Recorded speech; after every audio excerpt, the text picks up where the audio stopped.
سلام بینندگان عزیز، آخرین خبرهای جهان و تاجیکستان را در برنامه اخباری آزادی پیشنهاد میکنیم. امروز 3 مارس است و در این نشر برنامه من مومن احمدی شما را همراهی میکنم. کیف و دیگر شهرهای اوکراین همچنان بمباران میشوند. کشورهای جهان از روسیه خواستند جنگ را قطع کند.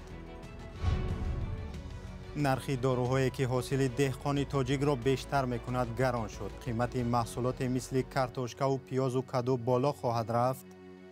نوری‌های اضافی قیمت شد چون که بازار جهانی و نرخ گاز طبیعی خیلی بلند است. طبیعت غمزده و کوههایی که اشک میریزند. یک دختر جوان تاجیک در دوشنبه در نقاشی‌های دیجیتالی جنگ و صلح را تصویر میکند.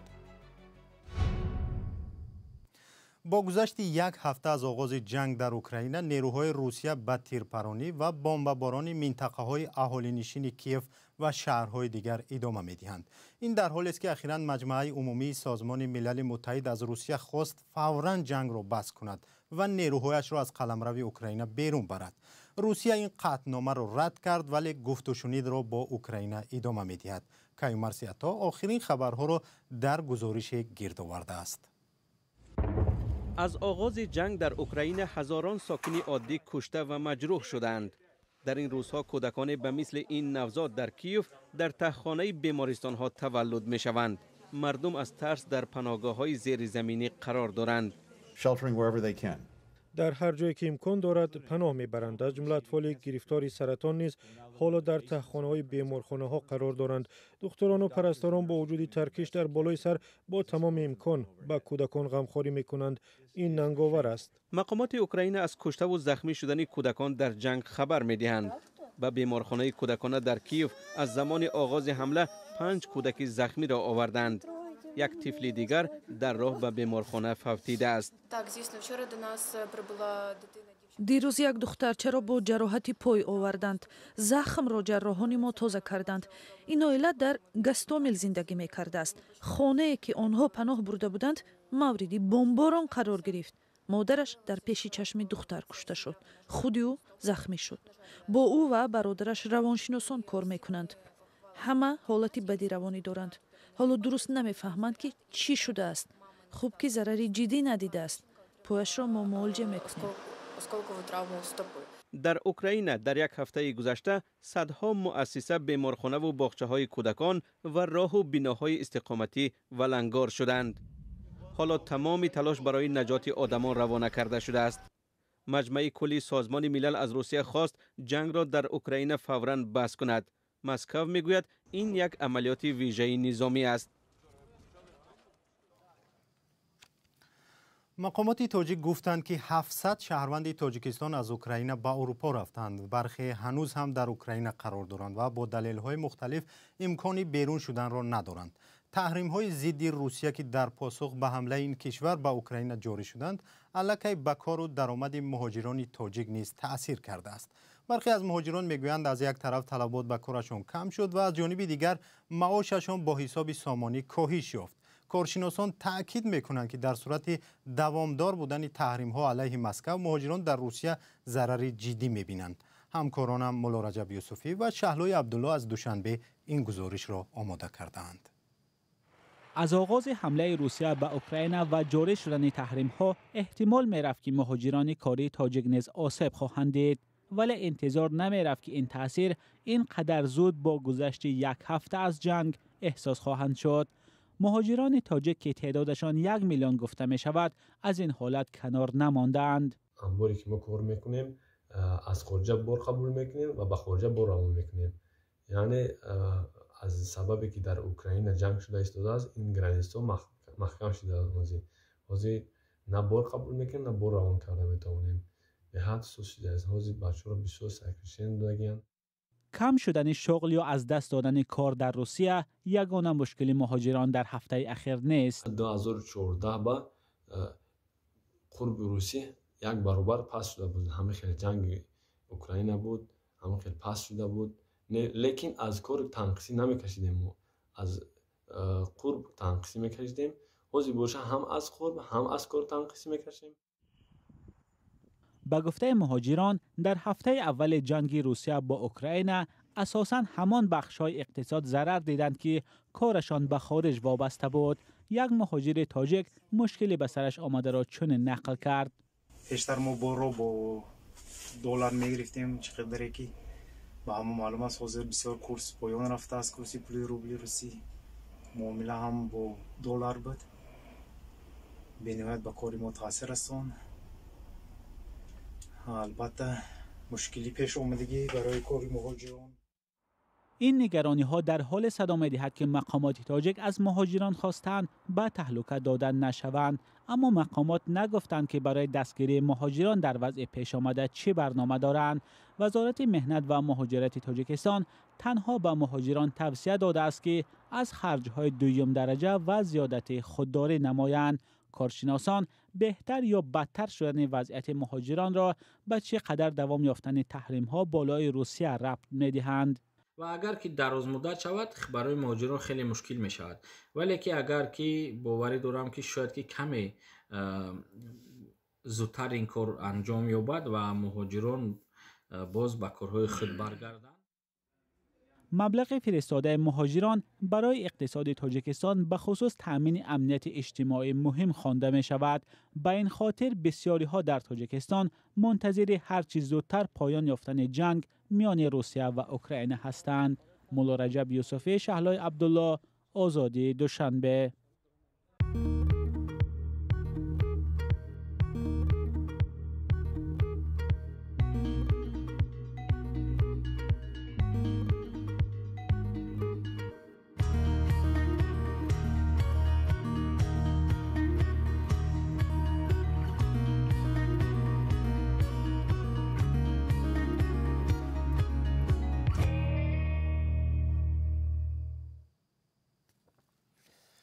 حدودی 50% گران شدن نوری‌های مینرالی در تاجیکستان دهقانان را به تشویش آورده است. کشاورزان از مناطق گوناگون کشور بر رادیو آزادی گفتند به این سبب کشتی امسال در نیمه راه مانده است. احتمال است که این وضع نرخ محصولات کشاورزی را هم به مراتب بالا برد و زندگی مردم دهات را مشکل تر کند. همکارانم فرزان محمدی و محمود جان رحمتزاده با چندی از دهقانان صحبت کردند و در این موضوع گزارش تهیه نمودند. دهقانان تاجیک امسال به سرحاصلی زمین‌های خود امید ندارند. آنها در خریدن نوری‌های کیمیایی ناعلاج ماندند.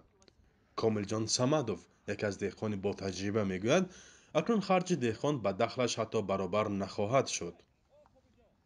ما مثلا حاصل 7 گکتار 8 گکتار گندم میکردیم، 4 گکتار 5 گکتار پیاز، تا یکون 2 گکتار سبزی جیرماکه تا 14 گکتار جیرماکه کردیم.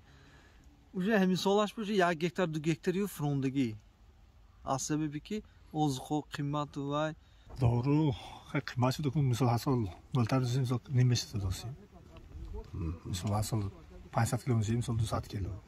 دهقانان ولایت ختلان با آرزوی آنکه ممکن نرخ داروواری کشاورزی باز پایان می شود امسال کشت را مثل سالهای قبلی زیاد کردند. اصلی رحیموف 30 سال باز کشاورزی می کند و در بیشتر از 100 گکتار کشت کرده است. ولی حالا با پس نشدن نرخ نوری‌های مینرالی راه دیگری بیرون شدن از این حالت را جستجو دارد. حوض قین شدگی این زمین ما گرفتگیم، گندم شوشیدگی دیگه زوم نمیرسه به دارو. مجبوریم چیکار کنیم؟ بانک بریم، ای بانک قرض بگیریم. اگر شود دارو دو میتونیم، نشه دارو قیمت ای 400 برو رفتگی 470. به گفته دهقانان و کارشناسان کشاورزی امسال نرخ نوری‌های مینرالی تا 50% بیشتر شد. برای مثال یک خلطه امافوسکا کاربامید 3 لیتر و نیسترا امافوسکا از حدود 300 سومانی سال گذشته تا قریب 500 سومانی بالا رفته است. اکثر این نوری‌ها از ازبکستان، روسیه، قزاقستان و ترکمنستان می‌آیند. اساساً نوری‌های اضافی قیمت شد چون بازار جهانی و نرخ گاز طبیعی خیلی بلند است. روسیه تا 1 ایون ما و من کرد. صادرات نوری‌های اضافی من کرد. ازبکستان هم من کرد تا ماه ایون. برخی دیگر کارشناسان یکباره بالا رفتن نرخ نوری‌های کیمیایی را به بیماری همگیر و کم شدن استحصال نوری‌ها در خارج پیوند می‌دهند. بنابر آمار وزارت کشاورزی تاجیکستان خواجگی‌های دهقانی کشور به بیش از 0.5 میلیون تن نوری معدنی نیاز دارند. سال 2021 به جمهوری 200,000 تن نوری‌های مینرالی به مبلغ 42 میلیون دلار وارد کرده شده است. طبق نقشه پیش بینی کرده کشور از خارج در سال 2021 2 میلیون بیشتر و یا 30,000 تن زیاد وارد کرده است. زیرا سال تا سال احتیاج زمین‌های فرسوده کشاورزی به دارو زیادتر می‌شده است. خاک‌های جمهوری تاجیکستان این خاک‌های خاکستررنگ، حاصلخیزی آن پست‌تر. برای آن که ما حاصل فراوان رویانیم ما حتما باید از نوری‌های مینرالی استفاده بریم. زمان کارگاه تولید نوری‌های ازاتی وخش واقع در جنوب تاجیکستان فعال بود ولی بعد پاشخوری اتحاد شوروی آن از کار ماند. حالا انتظار می رود کار آن سر شود. معلوم نیست کی محصولات آن واردی بازار می گردد اما از حالا چشم همه به سوی آن چار است. یک دختری جوان در دوشنبه شیوه نوی نقاشی را از خود کرده است. او با این راه مشکلات اجتماعی و خطرهایی که به زمین و طبیعت تهدید می‌کند تصویر می‌کند. این کسب او را نقاشی دیجیتالی یا رقمی می‌نامند. این چگونه کسب است و مضیفه چرا آن را از خود کرده است؟ در گزارش نگاره فضل‌الدین تماشا کنید. مفیزا کنجاєва نقاش دیجیتال یا رقمی یک بخش نوی هنر برای تاجیکستان است. ایجادیات این دختر بیشتر چهره‌های تخیلی زنها را در بر می‌گیرد که با گفته‌اش تجسم طبیعت و محیط زیست می‌باشند. نقاشی رقمی کسب اساسی مفیزا نیست، بلکه یک راه جلب توجه به مشکلات اجتماعی و دیگر عامل‌های می‌باشد که به طبیعت و زمین تهدید می‌کنند. این نقاشی در پی حادثه‌های اوکراین و روسیه آفریده شده است که تجسم ندای زمین از فعالیت انسانی است. با گفته مؤلف این چهره به حادثه‌های واقعی ربط غیر مستقیم دارد، زیرا این نمود ایجاد نیروی نرم دانسته می شود و نقش جلب توجه را می بازد. در این نقاشی طبیعت غمزده تصویر شده است و کوههایی که اشک می‌ریزند. این چهره ملت ندارد. این طبیعت است که از عاقبت عمل انسانیت رنج می‌کشد. ما می‌بینیم که جنگ‌های زیاد سر می‌زنند و طبیعت و زن همچون یک آفرینشی به هم مانند، همه چیز را با احساسات بلند درک می‌کنند. مفیزا باور دارد که نقاشی رقمی نسبت به سنتی هم آینده درخشان و هم برتری‌های زیاد دارد. قلم و کاغذ را با خود گرفتن ضرورت ندارد.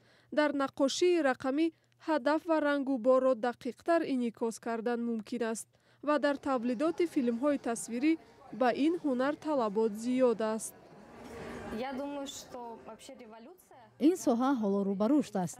همه روزه در جهان دیجیتال ضمیمه و پلتفرم‌های زیادی تولید می‌شوند که برای نقاشان امکانات‌های وسیع و جالب را پیشکش می‌کنند. ما و شما فیلم‌های تصویری را تماشا می‌کنیم. کودکان شما هم تماشا می‌کنند. ما می‌بینیم که چقدر ساحه پیشرفته ایستاده است. قهرمان‌های دوست داشته داریم. هر یکی آنها کاری نازک و میده مؤلف است.